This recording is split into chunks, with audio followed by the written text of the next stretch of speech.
काल पुरुष कुंडली एक बहुत इंपॉर्टेंट चार्ट होता है चार्ट के माध्यम से हमें थोड़ा सा समझाएं कि भाई लग्नेश इस भाव में गया तो क्या होगा, इस राशि में गया तो क्या होगा। किसी और डिविजनल चार्ट में तो गए ही नहीं है, यहीं से ही बहुत कुछ पकड़ने हाँ, हमारे लिए है। मैं उसी बात पर आ रहा हूँ कि यहाँ पर नहीं है, मैं जिस भाव पर आऊंगा आप समझ जाएंगे। नमस्कार, एस्ट्रो लाइफ सूत्रस ज्योतिष एकेडमी की ओर से मैं इनम मखीजा आप सबका स्वागत करती हूँ। आज जैसा कि आपने वीडियो के टॉपिक में देखा होगा, हम एक बहुत ही महत्वपूर्ण विषय पर चर्चा करने जा रहे हैं नितिन सर के साथ। नितिन सर के साथ आज हम जानेंगे 4 ऐसी टेक्निक्स जिससे हमारा फलित पत्री को देखने का तरीका और भी बेहतर हो जाएगा। सर नमस्कार। सर नमस्कार नमस्कार सर, आप हमारे को कुछ काल पुरुष की कुंडली के बारे में, और सबसे पहले जो हमारे दर्शक हैं उनमें ऐसे भी बहुत से लोग हैं जो अभी जुड़े होंगे ज्योतिष के साथ, तो उनके लिए थोड़ा सा बेसिक ऑन काल पुरुष कुंडली। नहीं, काल पुरुष कुंडली एक बहुत इंपॉर्टेंट चार्ट होता है। कई बार तो ब्लैंक चार्ट यानी कि बिना कुंडली के फलित करना हो तो भी काल पुरुष कुंडली का इस्तेमाल किया जाता है। कुछ खास नहीं है काल पुरुष की कुंडली, आपको बस ये करना है कि मेष लगन के चार्ट बना लीजिए। जो भी आपका लग्न है उसको भूल जाइए और आप मेष राशि को लगन में रखते हुए अपना चार्ट कास्ट कर लीजिए, और जो ग्रह जहां जहां स्थापित है उनको वहीं बिठा लीजिए। ये काल पुरुष की कुंडली हो जाएगी आपके केस में। इसकी इंपॉर्टेंस के बारे में इनम जी मैं बताऊं तो लाल किताब तो पूरी तरह इसी पर आधारित है। लाल किताब आप जानते हैं उत्तर भारत में बड़ा फॉलो किया जाता है। तो लाल किताब में हम बात की जाती है कि काल पुरुष की कुंडली के हिसाब से किस भाव में कौन सा ग्रह, उसी को ध्यान से देखा जाता है। लेकिन मैं ये तो नहीं कहूंगा कि वो पूरी तरह सही है या गलत है, वो मेरा जोन नहीं है, लेकिन उसका इम्पोर्टेंस है, उसको जरूर देखना चाहिए। तो आप सर बेसिकली जैसे हमने बोला, हमारे साथ ऐसे भी कुछ लोग और छात्र भी जुड़े हुए होंगे जो अभी काल पुरुष की कुंडली के बारे में बहुत कम जानते हैं। तो आप उनकी कुछ थोड़ी सी सिग्निफिकेशंस हर एक भाव के बारे में, या आप थोड़ा सा उसके ऊपर अगर बता सकते। देखिए अनम जी, काल पुरुष की कुंडली की जब हम बात करते हैं तो उसमें क्या होता है, लगन में मेष राशि आती है जी। और हम जानते हैं कि मेष राशि का स्वामी मंगल है जी। हम ये नोटिस करते हैं कि काल पुरुष की कुंडली में ना भाव के स्वामी लगभग वही ग्रह बनते हैं जिनके वो कारक हैं। मैं समझाना क्या चाह रहा हूँ, मंगल को कर्ता का कारक माना जाता है, मैंने किया, मेरे द्वारा हुआ जी। तो हमने क्या किया कि मेष लगन की कुंडली बना के लग्न को मंगल के हवाले कर दिया। ममता, माँ और माँ का प्यार हम चौथे घर से देखते हैं, वहां पर कर्क राशि आई और उसको हमने कहा भैया इस घर से हम माँ का विचार करें। ठीक, तो चंद्रमा को उसको हमने राशि लॉर्ड बोल दिया, या कह दीजिए काल पुरुष का चौथे घर का स्वामी चंद्रमा बन गया। तो भोग के लिए या पैसे के अकोमोलेशन के लिए दूसरे भाव पर ध्यान दें तो दूसरे भाव में शुक्र की राशि आई। हमारी कम्युनिकेशन स्किल कैसी होती है, हम कैसे बात करते हैं और हम कैसे एक्ट करते हैं, उसमें बुध का बहुत इंपॉर्टेंट रोल है। और इस कुंडली में तीसरे भाव में बुध की राशि आ गई। तो काल पुरुष की कुंडली इस मायने में महत्वपूर्ण है कि उन भावों के स्वामी, उन राशियों के स्वामी, क्षमा कीजिएगा, उन हाउसेस को भी सिग्निफाई करते हैं, चाहे किसी की भी कुंडली जी। सर, ये आपने बताया काल पुरुष का, हमें समझ में आया कि मेष राशि पहले में आई तो क्यों आई। और अब ये बताएं कि फलित के लिए क्या काल पुरुष कुंडली को लिए बगैर या उसको देखे बगैर क्या हम ठीक फलित कर सकते हैं? बिल्कुल कर सकते हैं। अगर आप ये कहें कि काल पुरुष की कुंडली का इस्तेमाल नहीं किया जाएगा या उसको छोड़ देंगे तो हमारा फलित गलत हो जाएगा, तो मैं ये कहूँगा ऐसा नहीं है। ठीक है, हाँ इम्पोर्टेंट है ये चार्ट जी। ये ना आपको कुछ और पॉइंट ऐड ऑन करवा देता है आपके फलित में। मेरा कहने का मतलब ये है कि अब तक हम जैसे लगन का स्वामी इस भाव में गया उसका ये फल होगा। हाँ। साधक की क्लास में, निपुण में हम यही कर रहे होते थे कि भाई लग्नेश इस भाव में गया तो क्या होगा, इस राशि में गया तो क्या होगा। अब अगर हम काल पुरुष की कुंडली को भी उसमें इन्वॉल्व करेंगे ना, हमारे पास एडिशनल काफी सारे पॉइंट आ जाते हैं, थोड़ा और एक्यूरेट हो जाता है। ये कंफ्यूजन आपने बहुत सुनी होगी कि सर अगर 5वां घर बली है तो वो क्या एजुकेशन में हेल्प करेगा या प्रोजेनी में हेल्प करेगा या लव अफेयर में हेल्प करेगा जी। इस तरह के सवाल में काल पुरुष की कुंडली आपकी बहुत हेल्प करती है, तो इसको यूज करना चाहिए। Thank you sir. तो सर, आप आपने ये बताया, तो इसको हम यूज कैसे करेंगे? आप किसी कोई एक तो टेक्निक बताएं हमें, और दूसरा किसी चार्ट के माध्यम से हमें थोड़ा सा समझाएं इसको। वो तो देखिए, आप भी जानते हैं और दर्शक भी जानते हैं, बिना चार्ट के हम बात ही नहीं करते हैं। बिना बिना कुंडली देखे तो नहीं बात होगी। अच्छा, सबसे पहले क्या करना चाहिए, सबसे आसान तरीके से चालू करते जी। आप अपनी पत्रिका उठाएं, और जिस घर का स्वामी आपकी कुंडली में लगन का स्वामी जैसे है, जी। लगन का स्वामी अगर काल पुरुष के लगन में बैठा हो, यानी मेष जी। राशि में बैठा हो, तो वो आपके लग्न को मजबूती देगा, उसका कारतत्व और बढ़ाएगा। बढ़ाएगा। आपके दूसरे घर का स्वामी, कोई भी लग्न हो 12 लग्नों में, वो जिस राशि में बैठा है, अगर वो काल पुरुष की दूसरी राशि यानी टॉरस में बैठ गया तो वो पैसे के लिहाज से अच्छा है। आपकी कुंडली के तीसरे घर का स्वामी जी। कोई भी हो, अगर वो जेमिनाई में बैठ गया तो वो आपकी कम्युनिकेशन स्किल को अच्छा कर देगा। जी। अब आप मुझे बताइए, पांचवें घर का स्वामी कहाँ बैठना चाहिए? लियो में। वेरी गुड, ठीक है। काल पुरुष की 5वीं राशि लियो में, हाँ, तो सिंह हाँ, राशि में। सिंह राशि। अच्छा, मतलब उसके कारतत्व और वो बढ़ा देगा। बिल्कुल सही है। तो वो अगर 5वीं राशि में बैठा है तो फायदा देगा। जी। तो पहली चीज ये कि उस राशि में होने पर एडवांटेज मिलेगी। ठीक। इस राशि में जिस जो राशि उसकी कुंडली में बनती है, अगर हम हाँ। काल पुरुष की कुंडली में देखें। फिर भी मैं आपसे एक सवाल और पूछूंगा, देखता हूँ कितना आप समझ रहे हैं। मेरा 9th लॉर्ड कहाँ होना चाहिए इस नियम के अनुसार? सैजिटेरियस। सैजिटेरियस, बहुत बढ़िया। अगर ये वहां बैठे हैं तो हम कहेंगे आपके लिए फायदेमंद है, एक। दूसरा, वहां नहीं बैठे, वहां बैठे हैं जहां पर उस राशि का अधिपति गुरु नीच हो जाता है। ओके, चेंज करते हैं। ठीक है। भाई, काल पुरुष की दूसरी राशि का स्वामी कौन है? टॉरस के लिए Very वीनस good, है। वीनस है। वीनस डेबिलिटेटेड कहाँ होता है? 6 नंबर में, 6 नंबर में। वर्गो राशि। तो अगर आपका सेकंड लॉर्ड 6 नंबर के साइन में है, ठीक है, तो इसको फाइनेंस के लिए ज्यादा शुभ नहीं लिया गया। ठीक। आप ये पाएंगे कि भोग की प्रवृत्ति उनमें कम होगी। आई रिपीट, जो भी उस राशि का अधिपति जहां नीच होता है, अगर आप वहां जाके बैठ रहे हैं तो वो प्रॉब्लम क्रिएट करता है। एग्जाम्पल के लिए, तीसरे घर का स्वामी कहाँ बैठे जहां पर प्रॉब्लम क्रिएट होगी? कोशिश कीजिए। जहां पर डेबिलिटेट होगा तो पाइसेस में, मीन राशि में। बहुत बढ़िया। तो पाइसेस में अगर ये आपका थर्ड लॉर्ड बैठा है, ये आपके सेंस ऑफ ह्यूमर को रिड्यूस कर देगा।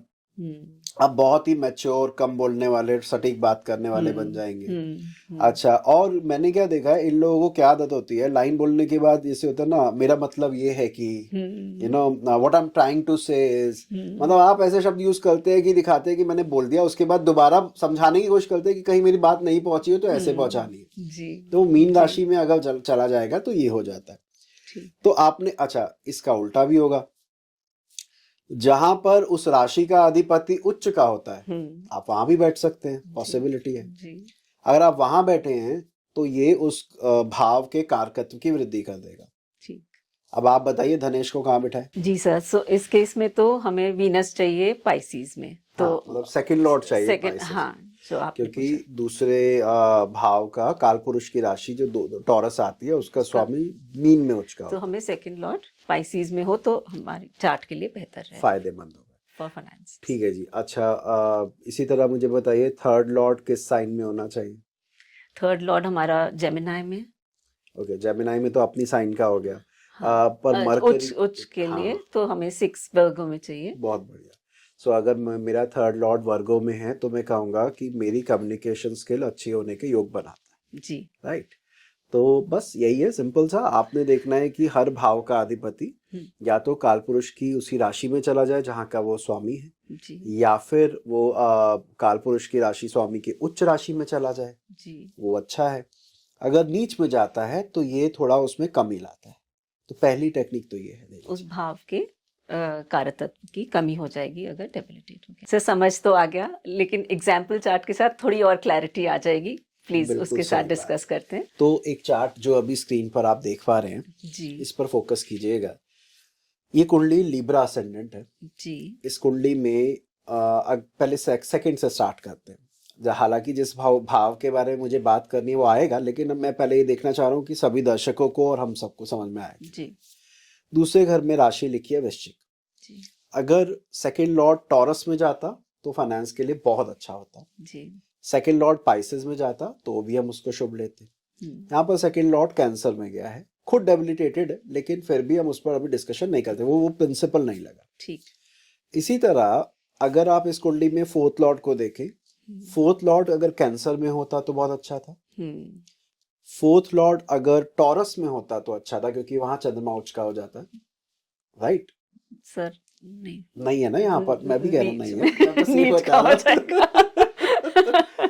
मैं उसी बात पर आ रहा हूँ कि यहाँ पर नहीं है, मैं हाँ, जिस भाव जी पर आऊंगा आप जी समझ जाएंगे। जी जी। वहां हो जाता तो अच्छा हो जाता। और अगर फोर्थ लॉर्ड कर्क राशि, चंद्रमा जहां नीच होता है वृश्चिक में होता तो खराब हो जाता जी वो भी यहाँ नहीं देखा। अब आइए पंचम भाव पर। जी पंचम अधिपति काल पुरुष की 5वीं राशि में है, जी। यहाँ पर है, लियो में है। बहुत बढ़िया। अगर वो लियो में है और उसके साथ इस कुंडली में आपको बृहस्पति की युति भी दिख रही है, जो ज्ञान का कारक माना जाता है, तो ये 5th हाउस रिलेटेड रिजल्ट के लिए बहुत अच्छा है। जी। मेरी बात समझ में आ रही है आपको जी कि मेरा 5th लॉर्ड जिस साइन में गया वो साइन काल पुरुष की 5वीं राशि है।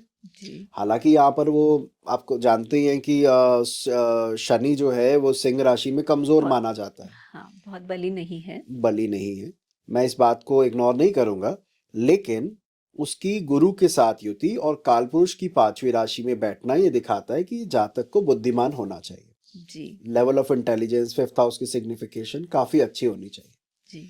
अभी जिस व्यक्ति की ये पत्रिका है, एनम जी भारत के पूर्व प्रधानमंत्री रहे, इनके बारे में ये कहा जाता है कि ये 17 भाषा बोल सकते थे, 17 भाषाओं के बारे में जानकारी थी। और काफ़ी इंटेलिजेंट और काफ़ी अलग अलग फील्ड में अपने आप को चेक करने की या उसमें अपने आप को इन्वॉल्व करने की इनकी कोशिश रही है। ये चार्ट है स्वर्गीय श्री पीवी नरसिम्हा राव जी। और वो तो एक काफी एजुकेटेड और लॉयर भी, उन्होंने लॉ भी पढ़ा है और भी अपनी काफी हासिल करी हैं डिग्रीज। बिल्कुल तो बिल्कुल बिल्कुल। इसमें एड ऑन में करना चाहूँ तो मुझे याद आता है कि लिटरेचर में उनका इंटरेस्ट, कंप्यूटर में उनका इंटरेस्ट, जी कंप्यूटर प्रोग्रामिंग जी में इंटरेस्ट, उस जी समय जब हम सबको शायद इतनी समझ भी नहीं थी। जी बिल्कुल। तो ये है काल पुरुष के उस साइन में जाने का एडवांटेज। और फिर अगर युति भी अच्छे ग्रहों से हो जाए तो क्या कहना। जी, यहाँ पे तो कारक के साथ ही युति होगी, तो कारक उसकी। के साथ ही होती है, तो इसकी एडवांटेज इनको मिली। तो पहली टेक्निक तो सिंपल सी है, अब आप लोग क्या करें, अपनी कुंडली बनाएं, दोबारा से बनाएं और इसमें देखें कि कालपुरुष की राशि में किस किस में कौन कौन सा ग्रह है, और हमें भी बताइएगा आपको फलित कैसे। सर इसी में एक सवाल और अगर Please. पूछ सकते हैं, आपने बताया इसमें जैसे इस चार्ट में सैटर्न और जुपिटर की युति है, और जुपिटर इसमें 5th हाउस का कारक भी है। Right. तो हम कारतत्व की बात करें तो वो संतान का कारक भी है। हाँ, तो यहाँ पर इसका मतलब वो सिग्निफिकेशंस उसके लिए भी बढ़ाएगा। आपकी जानकारी के लिए बता दूं, 8 संतान रही है इनके। तो जैसा आपने कहा बिल्कुल सही है कि संतान कारक के पॉइंट ऑफ व्यू से भी ये बड़ा अच्छा योग माना जाएगा। जी, बहुत अच्छे सर, बहुत अच्छे से समझ में आया। अब आप हमारे को अपनी और टेक्निक्स नहीं। तो टेक्निक तो खैर क्या है, ये होता है प्रैक्टिस करते करते ना लगता है कि ये बहुत सिंपल चीजें हैं। हम इतना नवांश, वर्ग कुंडलिया, आत्मकारक यहाँ पर है, D10 में क्या पोजीशन है, वो सब पर ध्यान दे रहे होते हैं, और कुछ एक बेसिक चीज जो कुंडली में सरफेस पर रखी होती है उसको इग्नोर कर जाते हैं। बिल्कुल सही। तो अब आपने जो सेकंड टेक्निक की बात की, इसमें कई सारी एक्सेप्शन है, पहले मैं बता दूं। पहली टेक्निक में भी, वो अभी हम डिस्कस भी करेंगे कि कहाँ कहाँ ये नियम नहीं लगते, पर पहले दूसरी टेक्निक की बात करते हैं। दूसरी टेक्निक क्या है कि जो कालपुरुष की कुंडली के अलग अलग भावा के लॉर्ड हैं जी, वो भावा लॉर्ड अगर मेरे कुंडली के भाव लॉर्ड के साथ युति कर ले तो हम इसको शुभ लेते हैं। ओके। जैसे अगर मेरी कुंडली में 7वें घर का स्वामी शुक्र से युति कर ले जी, तो ये रोमांस को एम्पलीफाई करेगा। ठीक। अगर मेरी कुंडली में मेरा 9th लॉर्ड गुरु से युति कर ले, गुरु क्यों, क्योंकि गुरु की राशि कालपुरुष की 9वीं धनु राशि बनती है, तो अगर वो गुरु से युति कर ले तो ये धार्मिक और एथिकल वैल्यूज मुझ में बढ़ा देगा। ठीक। दूसरे घर का स्वामी शुक्र से युति कर ले तो फाइनेंस के लिए अच्छा हो जाएगा। तो आपने क्या देखना है कि अपनी कुंडली में जितने भी अलग अलग भावा लॉर्ड हैं वो किसके साथ कंजंक्ट है। मेरे लिए मैं आपसे फिर एक सवाल पूछूंगा, आप कहोगे मुझसे नहीं, तंग कर रहे हैं, लेकिन आप प्लीज बताइएगा, फोर्थ लॉर्ड को किसके साथ होना चाहिए? फोर्थ लॉर्ड को मून के साथ। बहुत बढ़िया, क्योंकि कालपुरुष का fourth Lord fourth moon Lord बनता है। कैंसर बिल्कुल स्वामी। सही हाँ है। जी। सो करियर का यानी 10th हाउस लॉर्ड किसके साथ? 10th हाउस शनि के साथ। शनि कालपुरुष का 10वीं राशि शनि के। बहुत बढ़िया, और बहुत बढ़िया। कारक भी एक्चुअली, तो इसमें तो कारक भी शनि ही होगा। कारक भी शनि बन जाएगा। ऐसे ही चौथे का कारक भी जन्मा बन जाता जी था। जी जी। तो आपने बात सही की, और मैंने शुरुआत में भी कहा वीडियो की कि कुछ सिग्निफिकेशंस आपको भावा लॉर्ड बन की ही मिल रही है वहां। मिली है। सो इन सच सिनेरियो अगर आपकी युति उसके साथ है तो ये युति खास है और इसको इग्नोर नहीं किया जा सकता। Third Lord with mercury, fourth Lord with moon जैसा कि अभी बताया, फिफ्थ लॉर्ड विद सन। तो आपको ये देखना होता है कि अगर ये कॉम्बिनेशन मिल जाए तो आपके लिए बहुत फायदेमंद। जी। इस पर भी मैं आपको एक चार्ट दिखाता हूँ। इस कुंडली में अगर हम ध्यान दें एनम जी, तो यहाँ पर अगर मुझे प्रिंसिपल लगाना हो, मैं पहले सारी टेबल बनाने की कोशिश करेंगे। तो लगन लॉर्ड यहाँ पर बना सूर्य जी। तो अगर सूर्य मंगल के साथ होता तो हमारा वो लगन बली वाला कॉन्सेप्ट हाँ, लगता। पर्सनालिटी और बिल्कुल बिल्कुल आपने सही कहा, पर्सनालिटी और जो भी उसके फीचर्स हैं उसके ऊपर इम्पैक्ट आता है। जी दूसरे घर का स्वामी यहाँ बुध बनता है। जी वो बुध यहाँ पर शुक्र के साथ बैठा है। जी। राइट। बिल्कुल। शुक्र कालपुरुष की दूसरी राशि का स्वामी। हम्म, तो ये युति ये इंडिकेट करती है कि she should have good financial condition. जी। वो भी लगन में बननी है युति, तो यानी मेरे पास आ रहा है वो पैसा या मुझे मिल रहा है वो चीज, वो एक एडवांटेज मिलती है। तो ये युति इस मायने में खास हो जाती है कि आप किसके साथ जाके बैठ रहे हैं। जी। इसके ऊपर हम देखें तो जुपिटर की दृष्टि भी है, और तो इससे और भी बहुत बढ़िया बात आपने कह दी अनम जी। ये युति जब देखते हैं, अगर उस पर शुभ प्रभाव है और वो ऐसे भाव में है जहां पर वो मुझे रिजल्ट ज्यादा दे सकता है, तो हम इस युति के एडवांसमेंट या उसकी एडवांटेज बहुत बढ़ा देते हैं। और इसका उल्टा भी होता है। अभी मैं आपके साथ शेयर करूंगा एक चार्ट जो अभी आपने कहा। यहाँ पर क्या हुआ कि ये वीनस सॉरी ये मरकरी सेकंड लॉर्ड जो कालपुरुष की दूसरी राशि के स्वामी के साथ था, उस पर कुंडली के पंचम आधिपति की दृष्टि आ गई। जी। शुभ भावाधिपति भी है, कारक भी कह सकते हैं आप, और उसकी दृष्टि आ गई। तो हम कह रहे हैं यहाँ पर तो इसका रिजल्ट काफी बढ़ जाएगा। लेकिन अगर ऐसा नहीं हो और वो पाप प्रभाव में आ जाए तो सिचुएशन या सिनेरियो टोटली चेंज हो जाता है। बिल्कुल उल्टा हो जाता है। मिलेगा। रिजल्ट एकदम उल्टा हो जाएगा। अगर फाइनेंस के पॉइंट ऑफ व्यू से देखते तो बहुत खराब कंडीशन बताते। ओके। ठीक है। तो वैसे जिस जातिका का मैं चार्ट दिखा रहा हूँ अभी आपको, एक अच्छे फाइनेंशियल एफ्लुएंट फैमिली में जन्म हुआ, मैरिज भी इसी तरह की एक इंडस्ट्रियलिस्ट फैमिली में हुई जहाँ फाइनेंस की अभी परमात्मा की कृपा से अभी तक कोई कमी नहीं है। तो यहाँ पर इसने कभी आर्थिक नुकसान या जिंदगी में कभी वो वक्त नहीं देखा जहां पर पैसे की कमी क्या होती है, इसे पता। जी। ठीक है। बहुत अब एक और चार्ट दिखाऊं जी सर, जिसमें हमारे को जैसा अभी आप बोल रहे थे नेगेटिव इफेक्ट, अगर वो भी दिखा दे तो बहुत बढ़िया रहेगा ना। मीन लगन का चार्ट है और इसमें मैं देखूंगी। आप ही देखो मुझे अच्छा लगेगा अगर आप बताएंगे। अच्छा, हम अभी फाइनेंस की ही बात कर रहे थे, तो सेकंड लॉर्ड जो है मार्स, वो यहाँ पर वीनस के साथ आके, जो कि कालपुरुष की दूसरी राशि वृषभ राशि के स्वामी वीनस के साथ आके बैठ गए हैं। तो इसमें ये युति तो दिख गई हमारे को, लेकिन यहाँ पर प्रभाव एक ये हो गया राहु केतु एक्सिस में, और सैटर्न का भी हम देखें तो उसका भी 10th आ रही है, दृष्टि आ रही है। प्लस मेरा दूसरे घर का स्वामी नीच का भी हो गया। हाँ। तो आपने जो कहा सेकंड लॉर्ड डेबिलिटेटेड, फिर सेकंड का जो फाइनेंस का कारक है वो भी राहु केतु एक्सेस में, स्पेशली विद केतु। यहाँ भी राहु केतु एक्सेस में हमें ध्यान देना होता है। राहु के साथ होना पैसे के लिए कमी नहीं करता, केतु के साथ होना आर्थिक नुकसान पहुंचाता है। और फिर शनि की दृष्टि भी। तो यहाँ पर क्या हुआ, जातक ने जीवन के बहुत बड़े टाइम स्पैन में पैसे की कमी देखी, तंगी देखी, बच्चों की फीस और उन सब चीज़ों को लेके तब परेशानी रही। लेटर पार्ट ऑफ लाइफ में जब बच्चे बड़े हुए तो इन्होंने पैसा अच्छा देखा, कमाई वगैरह भी देखी, बट अब नाउ ही इज नो मोर, तो ज़्यादा जिंदगी में भोग कर नहीं पाए। जो इच्छा रही थी, जो जितनी मेहनत करी थी उतना परिणाम नहीं आया। तो जब कभी भी आपका सेकंड लॉर्ड और वीनस साथ हो और दोनों अफ्लिक्ट हो जाएं तो ये प्रॉब्लम क्रिएट करेगा। जी। डबल, मैं एक तरह से डबल उस पे वो पड़ गया, काल पुरुष की कुंडली के स्वामी को भी हाँ, और उधर हमारे सेकंड लॉर्ड को भी, तो दोनों तरफ से नुकसान। अब अगर इसी कॉम्बिनेशन को मैं ऐसे देखो कि सपोज अगर किसी कुंडली में, आप ही से पूछता हूँ, 7th हाउस में 7th लॉर्ड विद वीनस हो, हम्म, तो ये कॉम्बिनेशन अच्छा है बुरा है? अब डिपेंड करता है सर कि वो डेबिलिटेटेड है, एग्जॉल्टेड है, अपनी राशि में है, या उस वाली कुंडली के लिए वो कारक है, मतलब ओके, उस वेरी हिसाब गुड। से हम। मैं चलो आपकी हेल्प कर देता हूँ। 7th हाउस में अगर 7th लॉर्ड है तो अपनी राशि का ही होगा, हाँ, एक, ये तो, हाँ ठीक जी। है। वीनस के साथ है, मैं एक एग्जांपल चार्ट आपको बताऊं, लिब्रा असेंडेंट चार्ट, हम्म 7th हाउस में मार्स विद वीनस और उसके ऊपर पाप प्रभाव।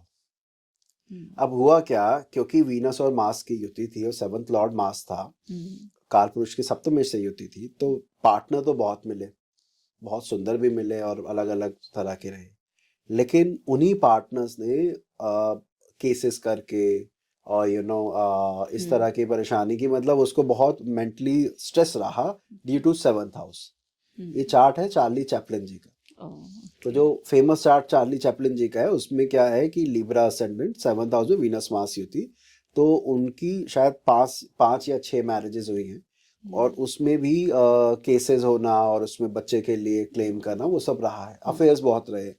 तो जो अभी मैं शेयर कर रहा था कि अगर उसी भाव में बैठकर वो हो रहा है और अफ्लिक्ट हो जाए तो ये कोई बहुत अच्छा सिग्निफाई नहीं करता, कोई अच्छी जी चीज जी, और इसमें क्रूर ग्रह भी हो गया एक, नहीं, क्रूर ग्रह भी हो गया। बल्कि मैं अगर 7th ऐसा लॉर्ड इज कहूँ, द क्रूर ग्रह, एब्सोल्युटली उसी से राइट। ही, हाँ जी। जैसा आपने अभी बात रखी कि 7th lord being a cruel planet aspecting लग्ना एंड इम्पैक्टिंग लग्न लग्ना लॉर्ड लॉर्ड आल्सो, आल्सो, हाँ तो जी। वो परेशानी दिखती है यहाँ। हम्म, तो ये योग देखते हुए इस बात का ध्यान रखना। जी सर, ये जो काल पुरुष की हमने चार्ट के बारे में बात करा, कुंडली के बारे में, तो इससे क्या हम किसी भी इंडिविजुअल का, किसी भी जातक की लिमिटेशन, स्ट्रेंथ्स एंड वीकनेसेस या उनके कैरेक्टर के बारे में उसको और हम अच्छे से फलित कर सकते हैं, नहीं नहीं, उसके बारे बिल्कुल में बताएं। बिल्कुल आपने सही कहा। मुझे याद है, हम जब सीखते थे पढ़ते थे उनमें एक एक गुरु थे हमारे एवी सुंदरम सर। जी। सो वो क्या कहा करते थे कि लियो साइन में अगर लगन लौट जाए तो नेटिव में एक तो स्ट्रॉन्ग पर्सनैलिटी होता है, लियो साइन के ट्रेट को वो बोलते हैं, जी। और बोलते हैं कि वो दूसरे के ऊपर अपना प्रभाव ज्यादा छोड़ पाते हैं। ओके। ठीक है।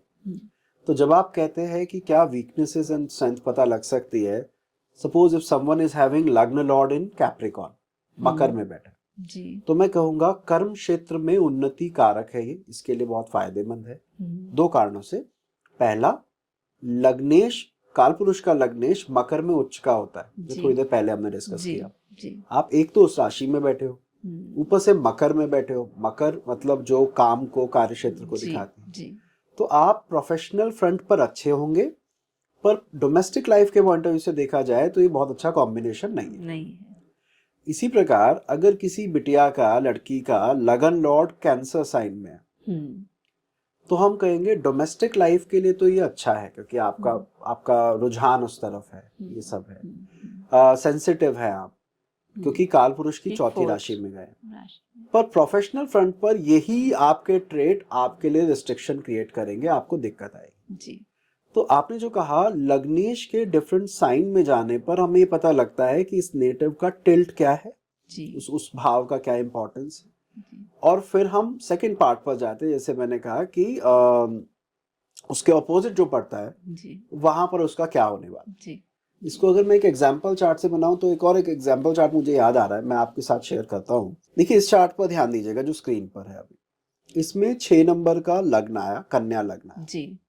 अब कन्या लगन के बाद लग्नाधिपति इस कुंडली में 6ठे भाव में ही गया, राइट जी। तो पहली चीज क्या हुई, काल पुरुष का जन्म कुंडली का लग्नेश लगन में काल पुरुष की 6ठी राशि आई है। एक बार इसको दोबारा बोल देता हूं।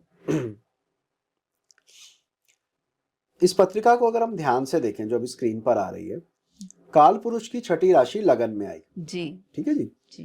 और लग्नेश कौन से भाव में गया नम जी? 6th हाउस में, 6th हाउस में, छठे भाव में। छठे भाव में। तो इसका ये अर्थ हुआ कि 6th हाउस की सिग्निफिकेशन इस नेटिव के लिए काफी ज्यादा है जी।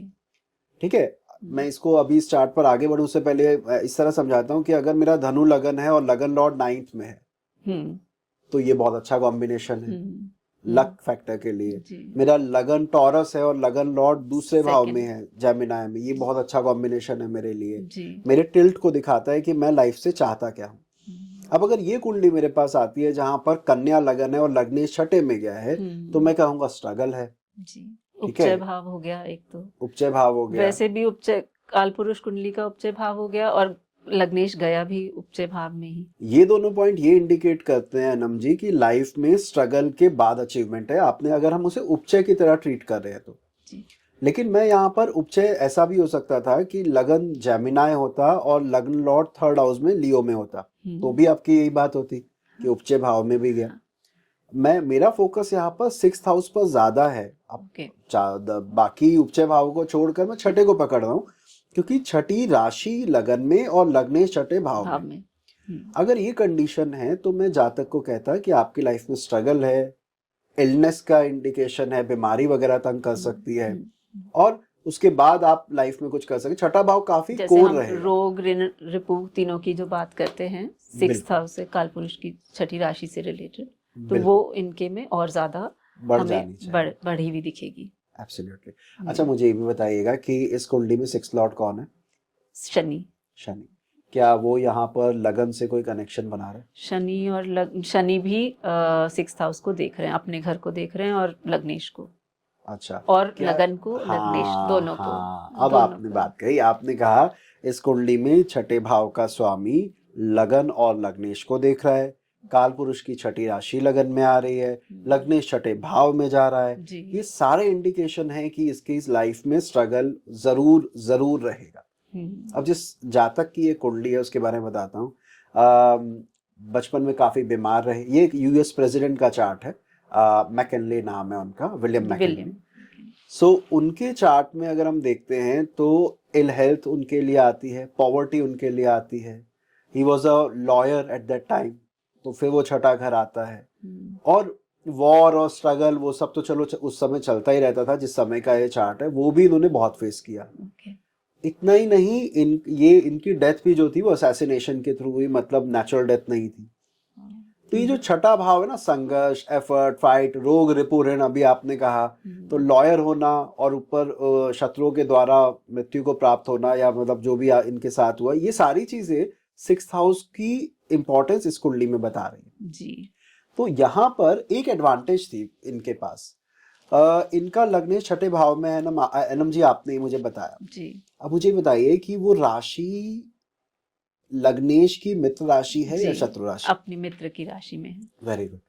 अगर वो मित्र की राशि में है और आपने वो उपचय वाली लाइन थोड़ी देर पहले बोली थी, काल पुरुष की 11वीं राशि में है, ये भी हम ध्यान रखेंगे जी। इस वजह से सक्सेस मिली लाइफ में, स्ट्रगल रहा लेकिन सक्सेस मिली जी। पर अगर ये शत्रु की राशि होती तो फिर वहां पर प्रॉब्लम बहुत ज्यादा आती। तो एक मैं आपसे बात पूछना चाहूंगा यहाँ पर, अगर मेरा कर्क लगन है, जैसे इस कुंडली में 6 नंबर का लगन हुआ तो छठे भाव में हमने उसको लिया, कर्क लगन है तो व्यक्ति इमोशनल करने के लिए कौन सी राशि में उसे बिठाए कुंडली में? 4th हाउस में। बहुत बढ़िया जी।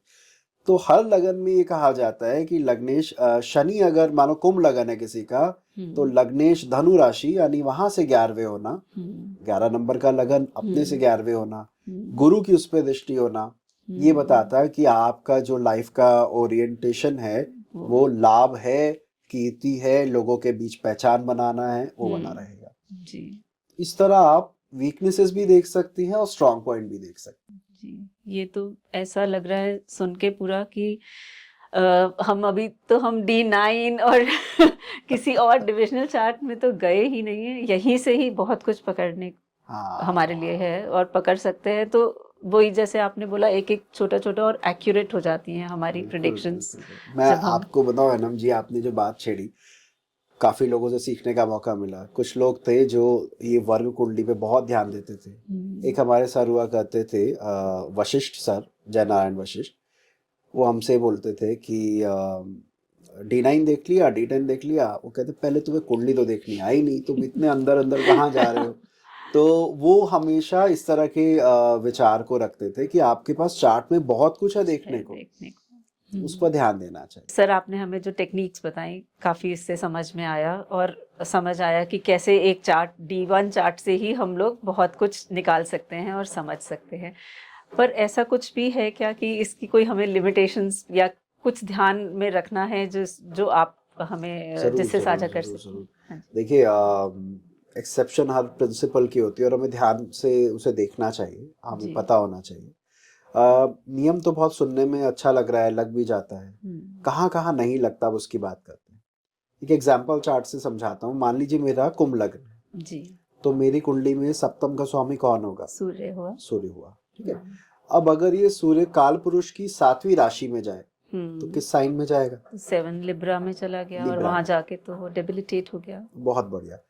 अब ऐसे में अगर जो प्रिंसिपल 1 था कि आप उस राशि में जाके बैठे तो आपको फायदा रहेगा, यहाँ पर नहीं रहेगा जी, क्योंकि यहाँ पर जो हम कहते हैं कॉमन सेंस यूज करनी चाहिए अपनी, कि मेरा 7th लॉर्ड यहाँ पर जाकर तो नीच हो रहा है, ठीक है, और काल पुरुष की 7वीं राशि को भी डिस्टर्ब कर रहा है।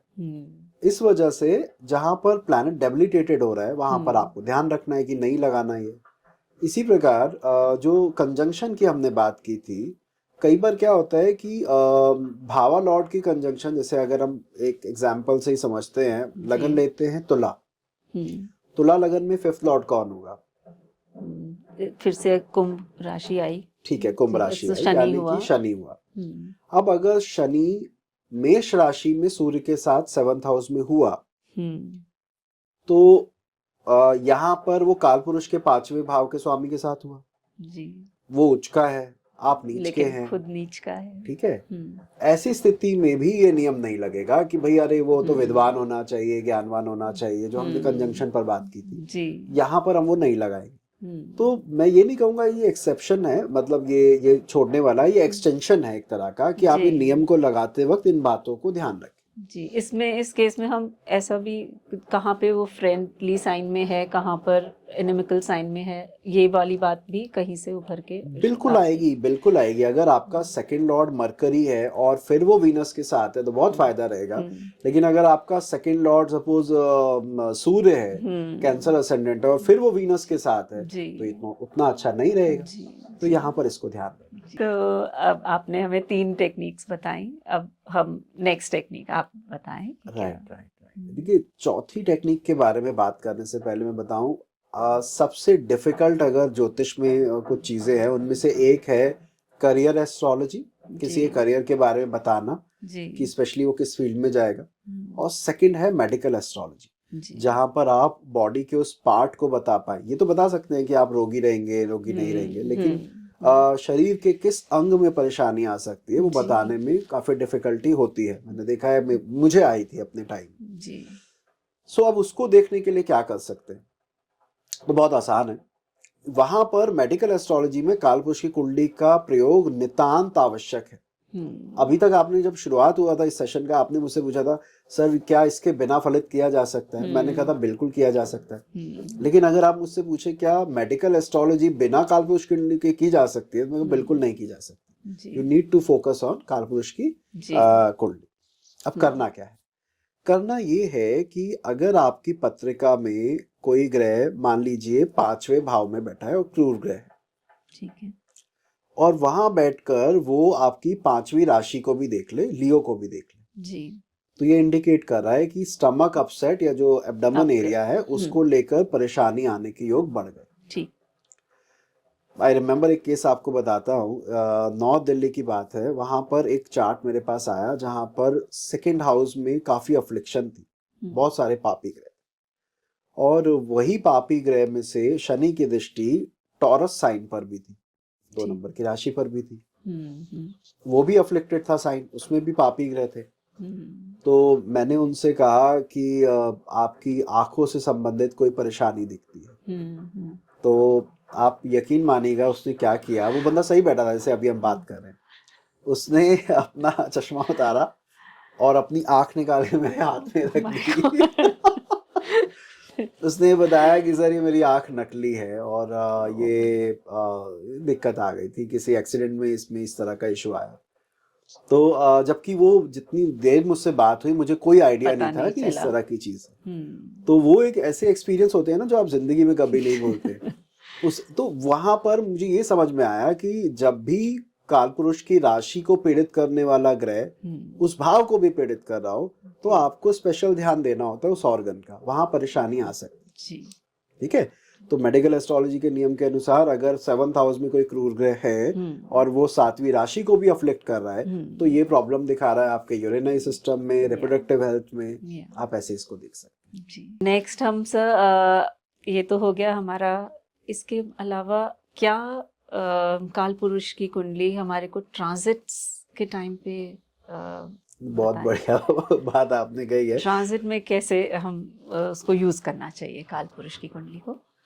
देखिए अभी एक छोटा सा एग्जांपल दे दूं। पहले तो ये हाँ हमें देखना चाहिए, करना चाहिए जी। आजकल शनि महाराज एक्वेरियस साइन में है जी। थोड़े टाइम पहले कुंभ में थे। अब काल पुरुष की 10वीं और 11वीं राशि पर से शनि का गोचर ये फेवरेबल होना चाहिए सोर्स ऑफ इनकम को अपग्रेड करने के लिए, मार्केट को बढ़ाने के लिए, चीजों को अच्छा करने के लिए। जी। तो जब भी किसी ग्रह का गोचर आप देखते हैं तो आप जरूर देखिए कि कालपुरुष राशि की कुंडली में वो किस साइन, किस हाउस में आता है। ठीक। और उसका जेनेरिक इम्पैक्ट हम सब पर आता है। मैं आपको फिर एक एग्जांपल बताता हूँ। मुझे फिर याद आया कि काफी साल पहले की बात है कि हमारे एक छात्र थे, वो प्रैक्टिस कर रहे थे। एक दिन हम उनके अपने ऑफिस चला गया उनके, तो बैठा लिया मुझे साइड में और कह रहे सर अभी 2-4 क्लाइंट देख लूँ फिर आपसे बात करता हूँ। तो मैं सुन रहा था वो कैसे देख रहे हैं। तो उन्होंने क्या किया, उस दिन जितने लोग आए उनमें से 2-3 को कहा आपकी मैरिड लाइफ डिस्टर्ब है, आपकी मैरिड लाइफ डिस्टर्ब है। तो बड़ा कॉमन सा पॉइंट बता रहे हैं और वो लोग हाँ भी कर रहे थे। एक को कहा आपका यूरिनरी ट्रैक को लेकर प्रॉब्लम रहेगी, ये सारी बातें कही। तो जब वो गए तो मैंने उनसे पूछा मैंने क्या कर रहे थे, किस तरह से बता रहे थे। अब क्योंकि मैं उनको पढ़ाता था या मुझसे सीखा था तो उन्होंने कहा सर कुछ खास नहीं कर रहा था। आजकल लीब्रा साइन में शनि राहु साथ में है। हाँ। तो बोले तुला राशि अभी अफ्लिक्टेड है जो कि कालपुरुष की 7वीं राशि है जी। अब अगर जातक जो मेरे पास आया उसकी कुंडली में वही 2 ग्रह शनि राहु उसके 7th हाउस को भी अफ्लिक्ट कर रहे हो तो मैं बोल देता हूँ कि आपकी मैरिड लाइफ खराब है, आपके यूरिनरी ट्रैक में दिक्कत है। और वो मना भी नहीं करते हैं, आपके सामने की बात है, सबने हाँ की। यही ट्रांजिट का रोल रहता है कि अगर कोई साइन अफ्लिक्टेड हो रहा है, सिवियरली अफ्लिक्टेड हो रहा है तो आप ये देखें कि आपकी कुंडली में भी अगर वो अफ्लिक्शन थी उस भाव पर तो प्रॉब्लम आती है। जैसे एक छोटा सा एग्जांपल दूं, प्री कोविड जब कोविड स्टार्ट हुआ उससे जस्ट पहले दिसंबर में, नवंबर दिसंबर 2019 में there were multiple planet in Sagittarius sign और वो धनु राशि को पीड़ित कर रहे थे। काल पुरुष का धर्म और भाग्य का भाव अफ्लिक्ट हो रहा था। अब वो अफ्लिक्शन का जेनेरिक इम्पैक्ट हम सब पर आया, कम ज्यादा सभी के ऊपर इम्पैक्ट आया जी। तो अब ये कहे कि हमें पता था कोविड आएगा वो तो नहीं कहूंगा मैं, लेकिन ये कुछ एक प्रॉब्लम को इंडिकेट करती है कि भैया काल पुरुष की 9वीं राशि जो कि धर्म की है, भाग्य की है, वो अगर सिवियरली अफ्लिक्ट हो रही है बाय मल्टीपल मैलेफिक प्लैनेट तो ये इम्पैक्ट सब पर पास ऑन जी। तो मेरा कहने का मतलब है बिल्कुल ट्रांजिट के टाइम पर कालपुरुष कुंडली को जरूर देखना चाहिए। हमने चार्ट देख लिया, हमने मेडिकल एस्ट्रोलॉजी भी देख लिया हमने ट्रांजिट भी देख लिया। बहुत अच्छा सर, बहुत अच्छे से आपने हमें टेक्निक्स भी बताई और हमने बहुत कुछ सर से सीखने को हमें मिला। तो हम उम्मीद करते हैं आगे भी हम ऐसे ही अलग टॉपिक्स लेके और ऐसा जो जिससे हम और कुछ सीख सकें, आप उस पर भी अपनी हमारे को ज्ञान अर्जित करेंगे। तो थैंक यू सर, हमें बहुत ही अच्छा लगा आपके साथ इस विषय पर बात करके। नहीं थैंक यू अनम जी। आपने जो सवाल पूछा, आपको याद होगा जब हमने इससे पहले वाला वीडियो शूट किया था वहां इसका डिस्कशन स्टार्ट हुआ था जी सर, क्विज में संतान क्विज में बिल्कुल वहीं से ही स्टार्ट हुआ था इसका। तो मुझे था कि ये वीडियो अगर मैं बनाऊंगा तो आप ही के साथ बनाऊंगा क्योंकि शुरुआत वहां से हुई थी जी। तो आई होप आप सबको भी बहुत कुछ सीखने को मिला हो और नई चीज़ पता लगी हो, नया विषय समझा हो। आप ज़रूर इसको अप्लाई करें और मुझे ज़रूर बताइएगा कमेंट सेक्शन में कि आपकी पत्रिका पर इसका क्या रिजल्ट रहा। और बाकी तो अनम जी ने कह ही दिया है कि बहुत कुछ सीखा है। अगली बार मिलते हैं, तब तसल्ली से बात करते हैं। जय श्री राम।